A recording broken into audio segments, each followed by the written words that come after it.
დღეს თითქმის აღარაფერი გვაოცებს. ის რაც გუშინ ველურ და არანორმალურად ითვლებოდა, დღეს უკვე ტენდენციაა. ხოლო ხვალ ეს ახალი აბზაცი იქნება სასკოლო სახელმძღვანელოში. ნებისმიერი უკიდურესობა უბრალოდ თავის რიგში დგას, რომ ნორმად იქცეს. და არა, ეს არ არის რეპტილოიდების ან შეთქმულების თეორია. ეს არის ოვერტონის ეფექტი. ჯოზეფ ოვერტონი არ არის ჯადოქარი ან ფილოსოფოსი, არამედ ამერიკელი პოლიტიკური ანალიტიკოსია. მან შენიშნა, რომ ადამიანთა ნებისმიერი ჯგუფი ყოველთვის ცხოვრობს გარკვეული დაწერილი ან დაუწერელი, მორალური და ეთიკური ნორმებით. თუმცა ამ ნორმებს ყოველთვის აქვს გარკვეული თავისუფლება, მისაღები ან დასაშვები ფანჯარა, რაზეც შეგიძლიათ ისაუბროთ გარიყულად გახდომის ან კომენტარების რისხვის რისკის გარეშე.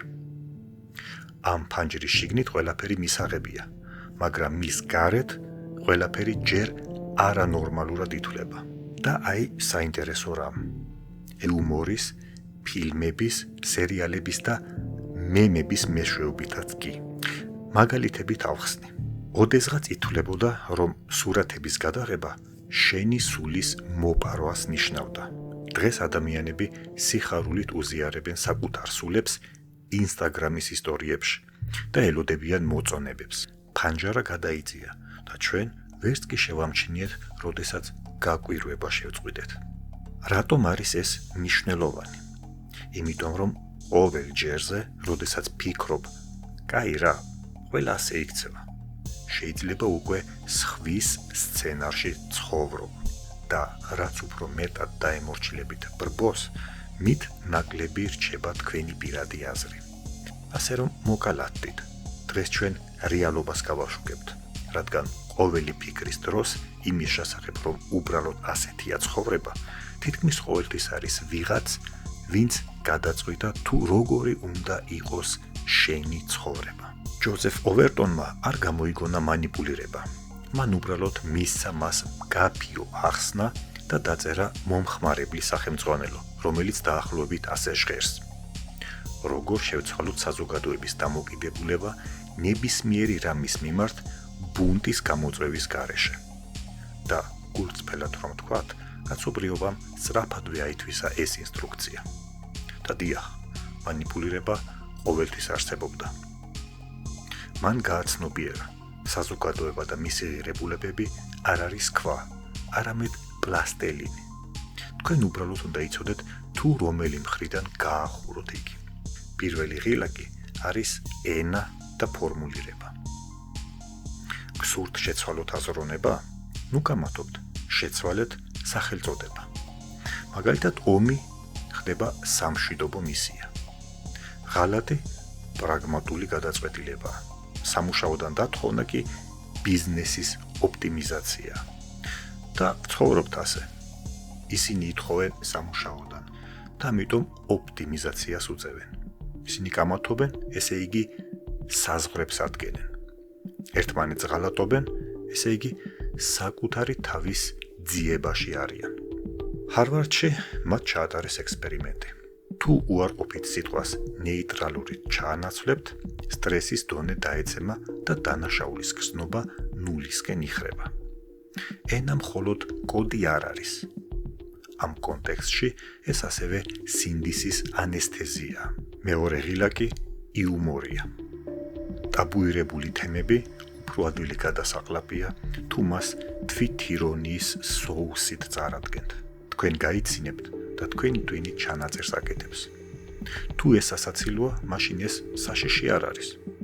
ასე რომ, მორალი კონტენტის წყაროდ იქცევა. ადრე ეშმაკი კაცობრიობის მტერი იყო, მაგრამ ახლა ის ქარიზმატული კინოგმირია, იუმორის გრძნობით და შესანიშნავი კოსტიუმით.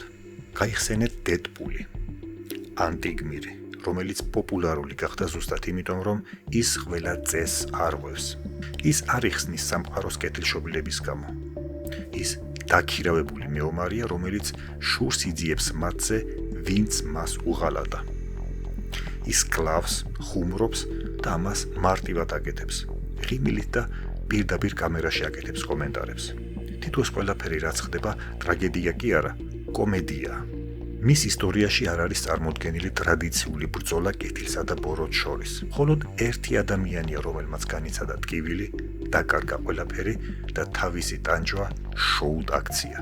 მაყურებელი მასთან ერთად იცინის, რადგან იუმორი ხსნის დაძაბულობას. თანდათანობით ძალადობა აღარ ჩანს ასეთი საშინელება. ჩვენ ვხედავთ სისხლს, მაგრამ რეაგირებთ არა შიშით, არამედ სიცილით. ის რაც ადრე მიუღებლად გვეჩვენებოდა, ახლა უბრალოდ შავ იუმორს გავს. მორალური ზღვარი არა იმიტომ იცვლება, რომ მozguebulები ვართ, არამედ იმიტომ, რომ თავად ავირჩიეთ სიცილი. და რაც უფრო მეც ვიცინით, მით უფრო ნაკლებად ვამჩნევთ, რაზე ვიცინით. მესამე ღილა კი გამეორებაა. ჩვენს ტვინს საერთოდ არ აინტერესებს მართალია თუ ტყუილი. მას აინტერესებს სიხშირე. გაიმეორეთ იდეა 10-ჯერ და ის ნაცნობად მოგეჩვენებათ.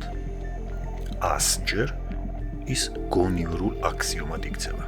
ასე მოქმედებს ილუზორული ჭეშმარიტების ეფექტი, რომელიც ფსიქოლოგმა ლინ ჰესელტონმა აღწერა 70-იან წლებში. რაც უფრო ხშირად გესმით ფრაზა, მით უფრო ჭეშმარიტად გეჩვენებათ. ამიტომაც იმეორებენ საინფორმაციო რეკლამები და ბლოგერები ერთსა და იმავეს არაერთხელ, მხოლოდ ინტონაციის შეცვლით. გაითვალისწინეთ, რომ ჩვენ ცხოვრობთ არა დადასტურებული ფაქტების ეპოქაში, არამედ განმეორებითი მოსაზრებების ეპოქაში. მეოთხე ღილა კი ჩაბმულობაა. ტელევიზია და სოციალური მედია არა მხოლოდ ყიდიან პროდუქტებს, არამედ ისინი აყალიბებენ ნორმებს. თვით ალგორითმი არ არის ბოროტი, ის უბრალოდ ყურადღებიანია. ამჩნევს, რა გვაიძულებს, რომ რეაგირება მოვახდინოთ და რაზე ვრეაგირებთ ყველაზე უკეთ. ზუსტად იმაზე, რაც ოდნავ შოკის მომგვრელია.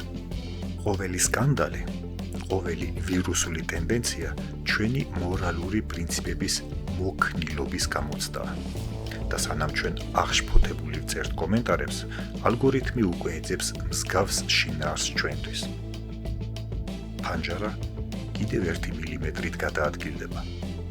გამოდის, რომ კარს არავინ გიმტვრევს ცნობიერებაში. ისინი უბრალოდ შეუმჩნევლად ცვლიან ჩარჩოს. ჯერ ცოტა ხელოვნების, იუმორის, ტოლერანტობის, პროგრესის და ბოლოს ყველაფრის გულისთვის. და შემდეგ თქვენ გახართ ღია ფანჯარასთან. მთელი სხეულით გრძნობთ ორ პირქარს და ფიქრობთ. უცნაურია, ადრე ციოდა და სუნიც კი იდგა, მაგრამ ახლა როგორ ჩანს ყველაფერი კარგადაა. მთავარია არ იკითხოთ, ვინ გააღო ფანჯარა, რადგან სავარაუდოდ ეს თქვენ იყავით. რატომ გააღეთ? უბრალოდ ზრდილობისა და ცნობის მოყარეობის გამო? მაგალითები კაცობრიობის ისტორიიდან გრძელი სია იმისა, რაც ოდესღაც სიგიჟედ ითვლებოდა, მაგრამ ახლა მხოლოდ ყოველდღიური რუტინაა. მოწევა ოდესღაც აღიქმნებოდა როგორც ეშმაკის ბოროტება. ეკლესია გრძალავდა თამბაქოს და ხელში სიგარის ქონისთვის შეგიძლიათ სასამართლოზე აღმოჩენილიყავით. გავიდა 200 წელი და მალბორო თავისუფლების, მამაკაცურობისა და თავდაჯერებულობის სიმბოლოდ იქცა. ეს იგივე ტოქსიკური კვამლია, მხოლოდ ლამაზად შეფუთული. ფანჯარა გაიღო. იგივე ითქმის პლასტიკურ ქირურგიაზე. მეორე მსოფლიო ომის შემდეგ მან დაჭრილები გადაარჩინა და დღეს კი დაბალი თვითშეფასების განიცავს. ადრე ამბობდნენ, შენ სხეული ღმერთმა მოგცა და ეს მორალური იყო. ახლა უბრალოდ ცოტა თვითმოვლა გჭირდება და ვერავინ შეამჩნია, როგორ გადაიქცა შთაგონებული ფსიქოლოგიური ტრამვა ბიზნეს მოდელად. ან ავიღოთ სწრაფი კვება. ოდესღაც საკვები ყოველდღიური მოვლენა იყო. ახლა კი ფონური პროცესია გადარბენის დროს. 50-იან წლებში მაკდონალდსი გვპირდებოდა სიმყუდროვეს და პროგრესს. ათწლეულების შემდეგ კი ჩვენ ვგურნალობთ სიმსუქნეს და შაქარზე დამოკიდებულებას. მაგრამ ვინ არის დამნაშავე? ყველა და კონკრეტულად არავინ. უბრალოდ ფანჯარა გაიღო და ჩვენ შევედით ბურგერის საჭმელად. ახლა კი შეხედეთ კულტურას. ფილმები ადრე სიკეთეს ასწავლიდნენ. შემდეგ ცოტა ბოროტებას აჩვევდნენ და ახლა ბოროტება სიმპათიურად იქცა. ჯოკერი იღებს ოსკარს. საყვარელი ვამპირები სიყვარულისთვის იტანჯებიან და სერიული მკვლელი ხდება ფილმის საგის გმირი. ჩვენ აღარ განვასხვავებთ მორალსა და ხელოვნებას ყველაზე შემოსავლიანი ფილმებისგან. თავარი არის სპეცეფექტები და კარგი საუნდტრეკი. სოციოლოგები ამას უწოდებენ ღირებულების ადაპტაცია სიუჟეტის მეშვეობით. თუ ამბავი საკმარისად ლამაზად არის მოთხრობილი, სიგიჟეც კი დამაჯერებელი ხდება. ფსიქოლოგი დენ არიელი წერდა: ჩვენ ვერ ვხედავთ მორალის საზღვრებს. ჩვენ ვხედავთ სიუჟეტურ ჩარჩოს და ამ ჩარჩოში ყველაფრის ახსნა შეიძლება. მანიპულირება ზრუნვით, ძალადობა ვნებით და ცინიზმი რეალისტური ხედვით. ასე მოძრაობს ფანჯარა, არა ძალით, არამედ დაყოლიებით, არა მტვრევით, არამედ ტაბუდან ტენდენციამდე ისტორიების მოყოლით შოკიდან შვევამდე. და ყოველ ჯერზე, როცა გულსფელად ვეკითხები ჩვენ თავს, როგორ დავედით აქამდე, უფრო სწორი კითხვა იქნებოდა, როდის დავკარგეთ კრიტიკული აზროვნება. თუ ადრე ოვერტონის ფანჯარას პოლიტიკოსები და იდეოლოგები მართავდნენ, ახლა ეგრეთ წოდებული მოაზროვნეები, ნეირონული ქსელები და რბილი ენით მოლაპარაკე მარკეტოლოგები არიან ამით დაკავებულნი. არავინ არ ღვევს ძველ პრინციპებს. ყველაფერი ნაზად გადაადგილდება თანაგრძნობისა და გაგების სლაიდერით. ტოლერანტობა ჩვენი ყველაფერია. ადრე ამბობდნენ, ამის გაკეთება არ შეგიძლია. ახლა ამბობენ, რომ ყველას საკუთარი სიმართლე აქვს. ახლა კი არ აქვს მნიშვნელობა რა არის კარგი და რა არის ბოროტება. მნიშვნელოვანია ის, თუ რამდენად მოდაშია. დღეს ნორმა განისაზღვრება არა კანონით, ან მორალით, არამედ ალგორითმით. ის რაც ბევრ ლაიკებს იღებს, ბუნებრივად გამოიყურება. TikTok-ი პირად ტრამვას კონტენტად აქცევს და მარტოობას საკუთარი თავისკენ მოგზაურობად. სასაცილოა, რომ ახლა ტანჯვაც კი რეტუშირებულად გამოიყურება და კარგადაც იყიდება. მანიპულირება ოდესღაც უხეშად მუშაობდა, შიშის მეშვეობით. ახლა კი მუშაობს თანაგრძნობის მეშვეობით. თქვენ არ გიბრძანებენ, არამედ გთავაზობენ გაგებას. და სანამ იგებთ, თქვენი საზღვრები ნელ-ნელა იცვლება. თუ გსურთ გაიგოთ, თუ როგორ მუშაობს ახალი მექანიზმი, გაიხსენეთ ნებისმიერი რეკლამა. ბოლოს და ბოლოს, ისინი არ ყიდიან პროდუქტს, ისინი ყიდიან ღირსების გრძნობას. და ამ გრძნობისთვის შეგიძლიათ შეიძინოთ ყველაფერი, სუნამოდან დაწყებული იდეოლოგიით დამთავრებული. ასევე შეგიძლიათ შეიძინოთ ლაბუბა, საშინელი, მაგრამ ძალიან მოდური. ყველაზე გენიალური რამ თანამედროვე მანიპულაციაში ის არის, რომ თითქოს არ გეხებათ და არც არაფერს გაიძულებთ. შეგიძლია იყო ვინც გინდა, თუ რამის მომგებიანად გაყიდვა შეგეძლება. ასე მოძრაობენ დღეს ფანჯრები, არა პარლამენტებიდან, არამედ YouTube-ის რეკომენდაციებიდან. და თუ საზოგადოება ადრე შოკირებული იყო ლოზუნგებით, ახლა ის დაწყნარებულია ნაირფეროვანი მნიშვნელობებით. როდესაც ყველაფერი უცნაური წარმოდგენილია ესთეტიკის და ცნობიერების ჰეშტეგით, გონება წვეთს წინააღმდეგობას. უბრალოდ ათვარიელებს შენს ლენტას და ვერ ამჩნევ, რომ მორალი უკვე გადავიდა ტოლერანტობის სხვა დონეზე. ჩვენ გვიყვარს ვიფიქროთ, რომ ოვერტონის ფანჯრებს პოლიტიკოსები, კორპორაციები და ბოროტი გენიოსები თავისი არხებიდან წევენ აქეთ თუ იქით. ასე ფიქრი უფრო ადვილია. ჩვენ ვიხსნით თავს პასუხისმგებლობისგან. შეგვიძლია დივანზე დავждეთ ყავით და თავი დავოქნიოთ. დიახ, ეს ყველაფერი მაგათი ბრალია. მაგრამ სიმართლე ვთქვათ, უფრო ხშირად ჩვენ თვითონ ვძრავთ ჩვენ თავებში. ყოველ ჯერზე ვეუბნებით საკუთარ თავს. ახლა ეს მიღებულია. ეს უკვე ნორმალურია. დააცკაპუნეთ და ჩარჩო გადაადგილდა. ტვინს ძულს დისკომფორტი, ამიტომ სწრაფად იგონებს ლამას გასასამართლებელ საბუთს.